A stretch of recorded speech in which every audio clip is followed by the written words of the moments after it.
کہ اپنی بنیاد سے اگر آپ ہل جاؤ تو آپ کا رہنے کا جواز ختم ہو جاتا ہے۔ یہ بات یہ بات مجھے بہت اچھی بات سمجھ میں آئی جب خان صاحب کی حکومت کی اور بے تحاشا گالیاں دینا شروع کر دیجیے، یہ ہو گیا، فلانا ہو گیا، ٹمکانا ہو گیا جی، یہ ہو۔ پھر وہ ہمارے پی ٹی آئی کے بیوقوف لوگوں نے جو ہے نا وہ 71 کی جو ہے وہ جو سرنڈر کی جو ہے دکھانے شروع کر دی۔ تو میں نے اکثر کہتا تھا بھائی اس میں سے 54,000 جو ہے فورسز تھیں، باقی 34,000 جو ہے نا سیولینس تھے، وہی ان کو بھی شامل کرو نا، آپ لوگ بھی شامل تھے اس میں سرنڈر میں، یہ تھوڑی نہ کہ صرف فوج شامل تھی۔ تو 34,000 جو پولیس کے اور دوسرے گورنمنٹ کے آفیسرز بھی تھے۔ تو اصل بات یہ تھی کہ ہم لوگ مشرقی پاکستان ٹوٹنے کی اصل وجہ جو ہے وہ دین اسلام سے دوری کا تھا۔ وہ نہ ہم نے دین اسلام کی جو سیاسی نظام ہے وہ ہم نے قائم کیا، نہ ہم نے معیشت کو قائم کیا ہم نے۔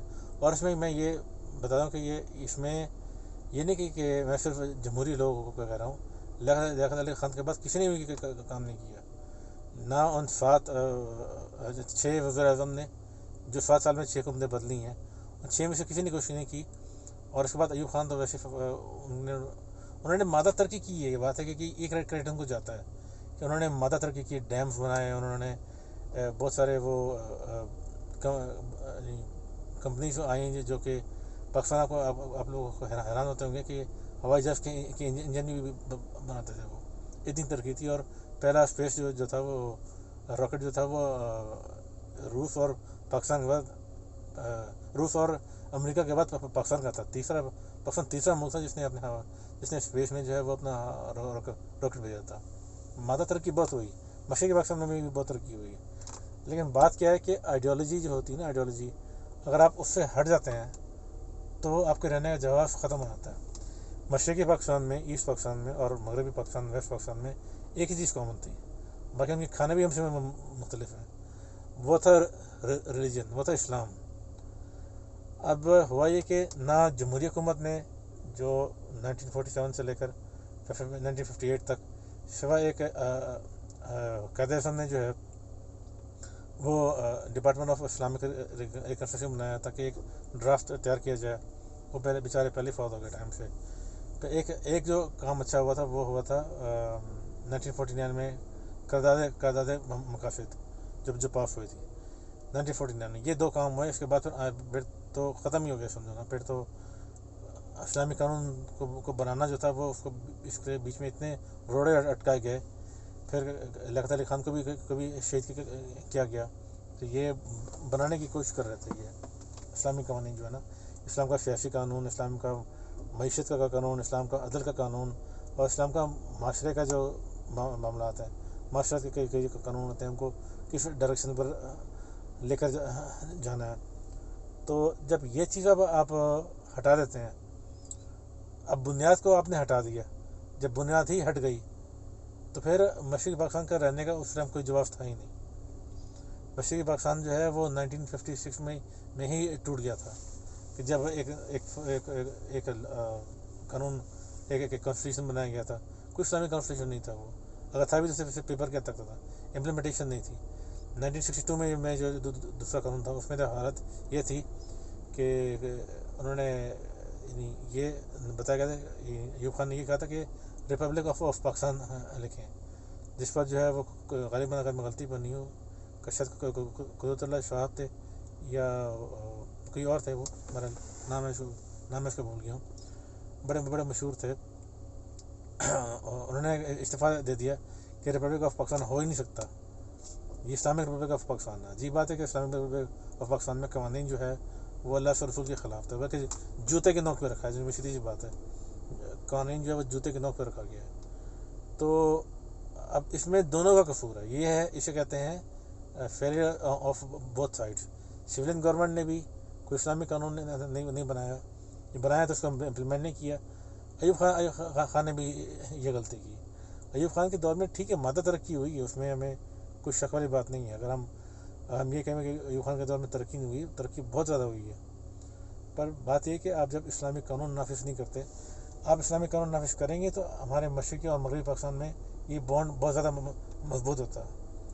اب یہ بانڈ مضبوط تھا نہیں، یہ تو الگ ڈائریکشن میں جا رہے تھے، تو پھر دشمن نے آ کر جو ہے نا دشمن نے آ کر پھر اس کو ایکسپلائٹ کیا، اور پھر اس کا فائدہ اٹھایا، ہم نے فائدہ اٹھایا، دشمنوں نے اس کا فائدہ اٹھایا، اور پھر ہمارے بدقسمتی سے بھٹو اور مجیب الرحمان، یہ دو قسم کے نااہل اور بیوقوف لیڈر ملے ہمیں، جو مین جماعتیں تھیں. اور یحییٰ خان وہ تو ویسے فارغ تھا، وہ تو اتنا 3 میں سے تھا نہ 13 میں سے تھا. حالت یہ تھی کہ 12 دسمبر کو سی فائر کا کہا گیا پولینڈ کی طرف سے، جس کو انڈیا نے بھی قبول کیا تھا، لیکن بھٹو صاحب پھاڑ کے آ گیا اس کو، کیونکہ اگر وہ سی فائر ہو جاتا تو بھٹو صاحب کو جو ہے نا وہ حکومت نہیں ملنی تھی.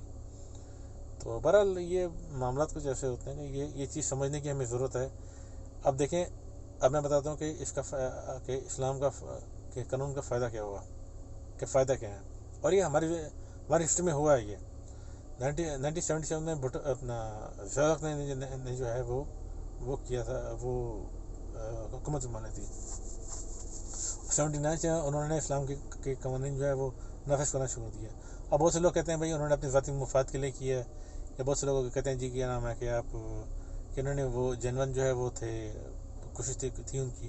یہ بات امٹیریل ہے، ٹھیک ہے، کیونکہ انہوں نے ضیاء الحق نے آپ جتنا مرضی ان کو جو ہے وہ گالیاں مارتے ہیں، لیکن انہوں نے امپلیمنٹ کیا اس قانون کو اپنے دور حکومت میں. میرے والد صاحب نے بھی مجھے بتایا، میں تو اس دور میں نہیں تھا، لیکن میرے والد صاحب نے مجھے بتایا، اور میں نے خود بھی اپنی ریسرچ کی ہے. اس دور میں انہوں نے اسلامی قانون بنا کر اس کو امپلیمنٹ بھی کروایا. تبھی آپ دیکھیں کہ ایک ریپ کا کیس نہیں ہوا وہاں پہ، ٹھیک ہے نا. تو ایک کیس ہوتا جس پر الٹا لٹکا دیا تھا ریپسٹ کو، اس کے بعد کوئی کیس نہیں ہوا. تو یہ بات ہوتی کہ جب اس کو امپلیمنٹ کیا تو آپ کے مغربی سائڈ پر سوویت یونین آ کے بیٹھ گیا. تو ہم نے پھر ایک 1.5 سال تک خود اپنی جو پاور جتنی تھی اس کے مطابق ہم نے جتنا بھی اسلحہ تھا، جتنی بھی ہمارے پاس جتنی جو بھی ریسورسز تھے، اس پر ہم نے سوویت یونین کو روکا ہم نے. جس کے بعد امریکہ نے آ کر کہا کہ یار یہ تو چل گیا کام، یہ تو اسٹارٹ ورکنگ. تو پھر امریکہ نے آ کر ہمیں ایکسچینج دیے، اسٹرنگ میزائل دیے، فلانے دیے، تو بہت سے اسلحہ دیا. 1.5 سال بعد امریکہ کوئی ہمارا یار نہیں ہے، وہ اس کو اپنا ذاتی مفاد بھی تھا. اور یہ کوئی ہم لوگ بہت سے اکثر لوگ یہ کہتے ہیں جی کہ ہم لوگوں نے امریکہ کی جنگ لڑی. ایسے کوئی نااہل قسم کے لوگ ہیں، ہسٹری پڑھتے نہیں ہیں. 1971 میں روس نے انڈیا کو اتنا اسلحہ دیا تھا، ساتھ میں سبمرین سے دی تھی، جس کی وجہ سے پاکستان کی جو ہے نا جدید قسم کا اسلحہ دیا تھا، جس کی وجہ سے جو ہے نا وہ ہم لوگ 1971 کی جنگ جو ہے وہ ہارے تھے ہم لوگ. تو مطلب جہاں پر اندرونی غداری تھا، لیکن یہ بھی ایک حقیقت ہے کہ روس نے جو ہے وہ انڈیا کا بہت زیادہ اسلحہ پرووائڈ کیا تھا. اسلحہ کے ساتھ ساتھ انٹیلیجنس بھی پرووائڈ کی تھی، اور سب مرینس بھی، اور نیوی بھی کی شپ جو ہے ماڈرن شپ پرووائڈ کیے تھے. اور ہمارے پاس اس کے مقابلے میں ان کی جو ٹیکنالوجی ہے ہم لوگ ڈس ایڈوانٹیج تھا ہمیں. روس نے بھی حصہ لیا تھا 71 کی جنگ میں. آپ لوگ بھول جاتے ہو یہ ہسٹری کو. تو ساری بات ہے، جب وہ افغانستان میں آ کر بیٹھا ہے تو وہ اس لیے تو نہیں بیٹھا کہ یہاں پر آ کر وہ گلاب جامن کھائے گا. اس نے اس کو جو وارم واٹر ہے، گرم پانی تک اس نے پہنچنا تھا اس نے. تو ہم نے اپنا دفاع کیا. اب ہوا یہ کہ ہماری قسمت اچھی کہ امریکہ بعد میں اس جنگ میں کود گیا. لیکن یہ بات حقیقت ہے کہ امریکہ نے جو ہے نا وہ ایک امریکی سولجر جو ہے وہ وہاں پر نہیں گیا تھا. وہ وہاں پر لڑنے کے لیے لڑنے والے سارے ہمارے لوگ تھے. تو اسلام کا اور ایک تو ہم نے دشمن کو وہاں پر شکست دی، ساتھ میں ملک کے اندر جو ہے نا، ملک کے اندر وہ اسلامی قانون کو نافذ کیا گیا.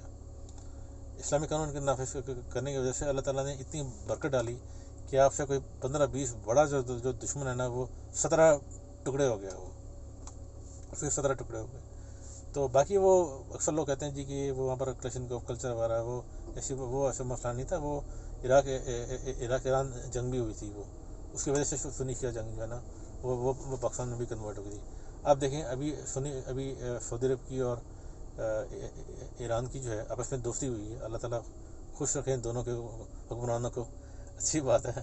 یو اے کی بھی اب دوستی ہوگی ایرانیوں کے ساتھ، چین کا جو صدر ہے ان کی مہربانی، تو ابھی آپ کو فساد نظر نہیں آئے گا۔ تو یہ باتیں ہوتی ہیں کہ ہم نے حالانکہ جو ویلک نے جو اسلام امپلیمنٹ کیا وہ میں خیال 25 to 30% ہوگا، اس سے زیادہ بھی نہیں تھا، لیکن اس کی برکت کتنی ہوئی؟ برکت یہ ہوئی کہ آپ کا دشمن جو ہے نا، وہ جو سب سے بڑا دشمن، انڈیا سے بڑا دشمن تھا سوویت یونین، کیونکہ اسی کی سپورٹ کی وجہ سے جو ہے نا وہ مشرقی پاکستان ٹوٹا تھا، تو وہ اس کو ہم نے شکست دی۔ اور اب ہمارا حال کیا ہے وہ آپ کو پتہ ہی ہے۔ افغان طالبان کہ کیوں جنگ جیتے، یہ آپ لوگوں کے سامنے کی بات ہے یار۔ افغان طالبان کیوں جنگ جیتے؟ کیونکہ ان کے دور حکومت میں اسلام کے قانون کو سختی سے امپلیمنٹ کیا گیا تھا۔ وہ کچھ زیادہ ہی سخت ہے، اتنا بھی سختی بھی صحیح نہیں، لیکن چلیں ایٹ لیسٹ کسی جگہ پر کوئی تھوڑا بہت تو کہیں نہ کہیں نہیں تو اسلام کی جو ہے نا وہ روشنی نظر آئی نا۔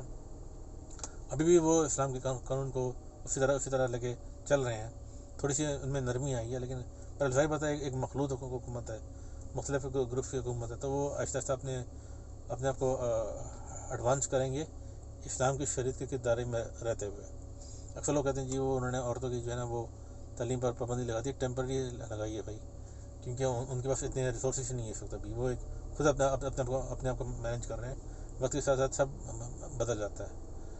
اسلام کو اگر آپ امپلیمنٹ کریں گے، ایک افغانوں کی کیا آئیڈیالوجی اسلام ہے، انہوں نے اللہ کی مدد سے 53 ملکوں کو، کچھ لوگ 58 کہتے ہیں، میں 50+ کہہ دیتا ہوں، 50+ ملکوں کو شکست دی ہے انہوں نے، اپنا ملک آزاد کرایا ہے۔ اور ہمارا جو کردار تھا وہ بتانے کی ضرورت نہیں ہے، ہم تو اسلام کو ہم تو اللہ کے رسول کو سمجھتے ہی نہیں ہیں، جیسی بات ہے۔ میں اپنی بات نہیں کر رہا، میں جنرلی قوم کی بات کر رہا ہوں۔ میرے لیے اللہ کے رسول جو ہے وہ ان کی تعلیمات جو ہے وہ میرے سر کا تاج ہیں، وہ ٹھیک ہے نا۔ تو لیکن مجبوری طور پر ہماری قوم کا یہ حال ہے کہ وہ اللہ کے رسول کی کچھ نہیں سمجھتا، یہ اخر جھوٹ بول رہے تھے میں صدق یا رسول اللہ فلانا ٹمکانا تیرا کھاواں تے گیت گاؤں، یہ ایسی بس شاعری کی حد تک ہے۔ یہ اگر آپ ریئل میں امپلیمنٹ کرنا چاہتے ہیں، تو اگر آپ سمجھتے ہیں کہ آپ اللہ کے رسول کے وفادار ہیں، تو اپنی زندگی میں بھی شریعت کو امپلیمنٹ کریں، اور ان جہنمیوں کو، یہ جو جمہوری پسند ہیں، ان سب کو چھوڑ کر اللہ تعالیٰ کے جو قوانین ہیں، میں یہ نہیں کہہ رہا کہ آپ اچانک سے خلافت قائم کریں آپ، کیونکہ ہماری قوم تو اس چیز کے لیے تیار ہی نہیں ہے۔ آج اگر حضرت عمر یا حضرت ابوبکر یا حضرت عثمان یا حضرت علی جیسے کوئی بندے مل جائیں، یا ایون کہ حضرت عمر بن عبدالعزیز جیسے بندہ کوئی آ جائے، تو یہ کہ قوم جو ہے ان کو گرا دے گی، کیونکہ ظاہر بات ہے رشوت خوری ختم ہو جائے گی، پھر کینہ پروری ختم ہو جائے گی، پھر چوروں کے ہاتھ کٹیں گے، بڑے چوروں کے، چھوٹے چوروں کی ظاہر بات ہے وہ تو عمر نے معاف کر دیا تھا کہ بھائی چھوٹے چور جو ہیں وہ کیوں چوری کریں گے، وہ اس لیے کرتے ہیں کیونکہ بھوک جو ہے نا وہ تنگ کرتی ہے، وہ بڑے چوروں کے ہاتھ کٹیں گے، پیسہ واپس آئے گا تو پھر ملک ترقی کرے گا، اور اسلام کا نام روشن ہوگا، اور وہ چیز ہماری قوم نہیں چاہتی۔ یہ بات جھوٹ ہے کہ ہماری قوم جو ہے اسلام چاہتی ہے، یہ سب سے بڑا جھوٹ ہے۔ لیکن اگر ابھی آپ توبہ کر کے اللہ تعالیٰ کی طرف لوٹ آئیں، اللہ تعالیٰ کی طرف اگر آپ لوٹ آئیں، تو جس طرح زیاد حامد صاحب نے کہا تھا نا کہ ہم 5 سال کے اندر چاند میں پہنچے ہوں گے، کیونکہ ہمارے اندر پوٹینشیل بہت زیادہ ہے۔ آپ لوگوں نے تو اس کا مذاق اڑانا شروع کر دیا، لیکن یہ بات ایک ریالٹی ہے کہ اگر ہم لوگ اللہ کے رسول صلی اللہ علیہ وسلم کی طرف لوٹ آئیں اور توبہ کر کے اس کو پھر امپلیمنٹ بھی کریں اپنی زندگی میں، اور اسٹیٹ لیول پر بھی اگر اس کو امپلیمنٹ کریں، یقین جانیں کہ ہم سے، یعنی ایوب خان نے کوئی اسلامی قانون امپلیمنٹ نہیں کیا تھا، لیکن مادہ ترقی اس نے بہت کی تھی، تو پاکستان سے دنیا کا تیسرا ملک تھا جس نے اپنا اسپیس راکٹ جو ہے وہ ہوا میں بھیجا تھا۔ تو اگر آپ لوگ اللہ کے رسول کو کچھ سمجھتے ہیں تو ٹھیک ہے، نہیں سمجھتے تو لگے رہیں اس طرح عمران خان زرداری اور نواز شریف اور یہ کت خانے کے بیچ میں لگے رہیں، تو ہونا کچھ بھی نہیں ہے، ملنا کچھ بھی نہیں ہے، سب جو ہے نا کتے بلی اترا آپس میں لڑتے ہیں، اور آخر میں رزلٹ کیا نکلتا ہے؟ ملک کا فتح نہ ہوتا ہے۔ یاد رکھیے گا، پاکستان کو کچھ نہیں ہوگا، پاکستان اپنی خیر بنائیں گے۔ ابھی جو آپ کا حالات ہے یہ کچھ بھی نہیں ہے۔ اللہ تعالیٰ سے توبہ کریں اور اللہ تعالیٰ سے کہیں اللہ ہم سے غلطی ہوئی، اللہ ہمیں معاف کرے. ہم اپنی زندگیوں میں انڈیویجول لیول پر اپنے گھروں میں شریعت امپلیمنٹ کریں جتنا کر سکتے ہیں آپ. تو جب ہر گھر میں شریعت نافذ ہوگی، یا 60-70% ملک میں جو لوگ جو ہیں وہ شریعت نافذ کریں گے، تو ایسا ہو نہیں سکتا کہ حکمران جو ہے نا وہ عمران خان یا زرداری یا نواز شریف جیسا ہے. پھر ایک بہادر لیڈر آئے گا جو کہ کہے گا کہ بھائی ہم باقی دنیا کے لوگوں کو کہ بھائی ملک کو کہ بھائی ہم نے جو آپ سے قرضہ لیا ہے وہ اگلے 3 سال تک نہ آپ ہمیں کوئی قرضہ دیں، نہ آپ جو ہے نا وہ ہم سے کوئی قرضہ واپس لیں. ہم 3 سال تک آڈٹ کریں گے کہ یہ پیسہ کہاں گیا. بولیویا نے کیا تھا نا، تو وہ بھی یہی کہیں گے بھائی آڈٹ کریں گے. اور ملک میں لوگوں کو ریلیف دیں. جب آپ پر قرضہ ہی کوئی نہیں ہے، 3 سال تک آپ نے کسی کو قرضہ دینا نہیں ہے. 3 سال کافی ہوتے ہیں آڈٹ کر کے لوگوں کو سزائیں دے کے، اور حکمرانوں سے بات کرنا، جو دوسرے ملکوں کے جو حکمران ہیں ان سے بات کرنا کہ بھائی یہ دیکھو یہ آڈٹ یہ ہے، یہ آپ نے قرضہ دیا تھا. اسے باہر کے لوگوں نے، باہر سیاستدانوں نے، یا جو بھی ہیں سیاستدان کے علاوہ جو بھی جنرل وغیرہ جو کوئی بھی ہیں، انہوں نے یہ بنائے کیا نام ہے پراپرٹیز بنائی ہیں. عوام کا اس پہ کوئی خرچہ نہیں ہوا، تو آپ اس کی جو ہے نا جو پراپرٹیز ہیں اس کو بیچ کر جو ہے اپنا قرضہ پورا کریں. اور یہ ممکن ہے. یہ نہیں کہ جی میرے ہم وطنوں جی مہنگائی آئے گی، آپ لوگوں نے گھبرانا نہیں ہے. یہ ایک ایسا گھٹیا عمل ہے کہ پہلے آپ بکواس کریں کہ میرے پاس ٹیم ہے، اور جب آپ حکومت میں آ جائیں تو آگے سے رونا شروع کر دیں. جی میرے عزیز ہم وطنوں، مہنگائی آئے گی، آپ لوگوں نے جب برداشت کرنا ہے. کیوں برداشت کرنا ہے بھائی؟ وہ پیسہ جو ہے وہ پیسہ تمہارے باپ کا تھا. تم نے جو کہتے تھے تمہارے باپ کا پیسہ ہے، تمہارے باپ کا پیسہ تھا جو لوٹا گیا تھا. وہ ہمارا پیسہ تھا جو کہ لوٹا گیا تھا. ہم کیوں واپس کریں؟ آپ کو کام تھا آڈٹ کروانا. آپ نے آڈٹ نہیں کرایا. ہمیں ایسا حکمران چاہیے جو کہ آڈٹ کرائے، ہر چیز کا حساب کتاب رکھے، اور دنیا والوں کے آنکھوں میں آنکھیں ڈال کے بات کرے کہ بھائی یہ چیزیں ہیں. 3 سال تک ہم آپ کو کوئی قرضہ نہیں دیں گے. ہم آپ سے لیں گے بھی نہیں، اور آپ ہمیں دیں. چیریٹی پہ جو کام چل رہا ہے وہ چلتا رہے، کوئی بات نہیں، اس کو کوئی نہ روکے. لیکن جب 3 سال میں جب آپ کا آڈٹ ہو جائے گا تو پھر آپ بتائیں گے بھائی یہ جو پیسہ ہے یہ باہر کے ملکوں میں جا کر جو ہے نا جو ملک کے اندر بنایا گیا اس کو آکشن پہ لگائیں، جو ملک کے باہر بنایا گیا. اس کے لیے ڈپلومیسی چاہیے ہوتی ہے. ایک حکمران جو ہوتا ہے اس کے لیے اپنی نرس پہ کنٹرول کرنا ہوتا ہے اس کا. تو یہ بات ہوتی ہے. تو ان شاء اللہ تعالیٰ خیر کرے گا.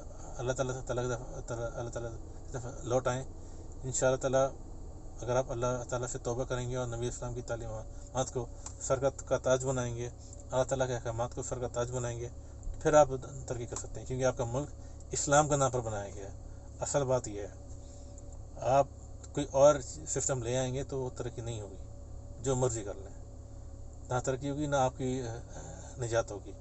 عزت سے زندگی گزارنی ہے تو اللہ تعالیٰ کے اور رسول صلی اللہ علیہ وسلم کی تعلیمات کو سر کا تاج سمجھیں. اللہ تعالیٰ کو اپنا رب مانیں، نبی اسلام کو اپنا آخری نبی مانیں. یہ بہت زیادہ ضروری ہے. نہ کہ عمران خان کو، نواز شریف کو، زرداری کو اپنا آخری نبی مانیں. کیونکہ آپ لوگ تو کہتے ہیں ان سے تو غلطی ہو نہیں سکتی. تو یہ ختم نبوت پر ایمان جو ہے وہ اتنا آسان نہیں ہے. بہرحال جو میرا کہنے کا مقصد ہے وہ آپ لوگ سمجھ گئے ہوں گے. وما علینا الا البلاغ المبین.